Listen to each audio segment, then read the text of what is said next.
गजानन महाराजांनी आपल्या भक्ताला दिला जिवंत अनुभव, त्याबद्दल एकदम एक्सक्लुझिव्ह असा हा व्हिडिओ आहे.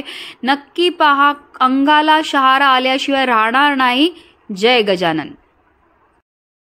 श्री गणेशानंद सरस्वती महाराज की जय.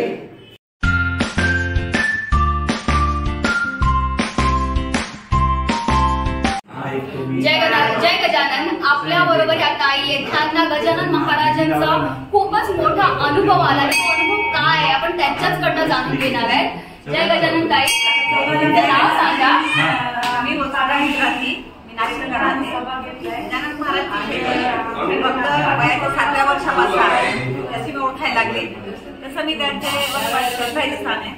नेहमी मी पारायण करत असायची आणि आतापर्यंत मी पारायण कधी म्हणजे 21 दिवसाचे उभे करायची, कधी बसून करायची.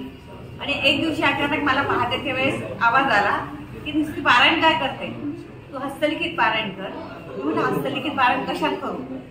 त्याने मला स्वप्नात ती पोथी दाखवली की एक अशी असा पेपर म्हणजे वरचा तो पान वगैरे सगळं मला स्वप्नात दाखवलं आणि मला जाग आली. जाग आल्यानंतर मी या सगळ्यांना विचारलं की असं काही कुठे आहेत का. आणि 3 महिने मी या गोष्टीची शोध घेतला. मी अहमदाबादला गेली, तिथे देशकर आहेत गजानन महाराज मंदिराचे ट्रस्टी. त्यांना विचारलं, त्यांनी मला डोंबिवलीचा पत्ता दिला. डोंबिवलीला सांगितलं नाही आमचं संपलं आहे. असं करत करत मी परत शेगावला दर्शनाला गेली आणि मग तिथून मी नागपूरला फोन लावला. नागपूरचे वेलणकरांनी मला सांगितलं की तुम्हाला कदाचित वर्ध्याला अशी पोथी मिळू शकेल.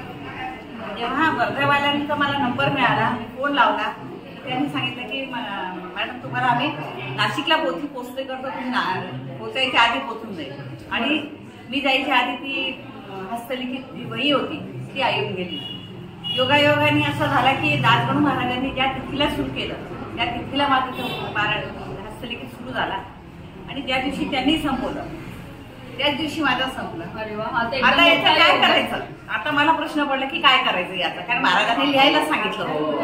म्हणून आम्ही एक दोन महिन्यानंतर आम्ही शेगावला गेलो आणि हातात घेऊन चाललो पायाला लावून आपल्या बरं ठेवू असं विचाराने. तर त्यांचं एक मित्र आपले सेवेकरी आले आणि म्हणे काही हस्तलिखित आहे ना. तर आम्ही म्हटलं हो. तर म्हणे की तुम्ही वर चला आणि याची पूजा करायची. आम्ही वर गेलो, महाराजाच्या चरणाशी त्यांना ठेवलं आणि पूजा वगैरे करून त्यांनी आम्हाला सांगितलं, प्रसाद दिला आणि म्हणे यात आहे. तर म्हटलं पोथी महाराजांना अर्पण केली, महाराजांनी घेतली. अरे वा. मी या म्हणे आणि आम्हाला जय गजानन म्हणून आम्ही खाली आलो. त्या दिवशी मला या गोष्टीची प्रचिती आली की महाराजांना ते लिहून घ्यायची होती.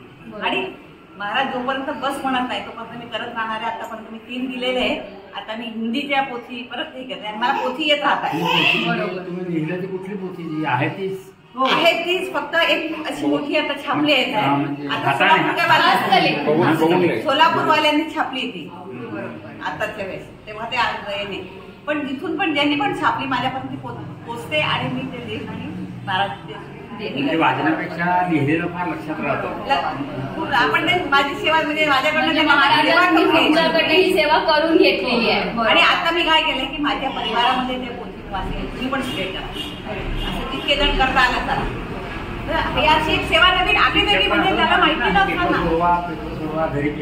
माहिती नसताना आहे माझ्याकडनं सेवा त्यांनी करून घेतली. आणि असंच वेगवेगळे अनुभव पण आहेत. पण हा माझ्यासाठी खूप आहे. त्यांनी मला दाखवलं, स्वप्नाचं चित्र दाखवलं, सेम टू सेम ते वही.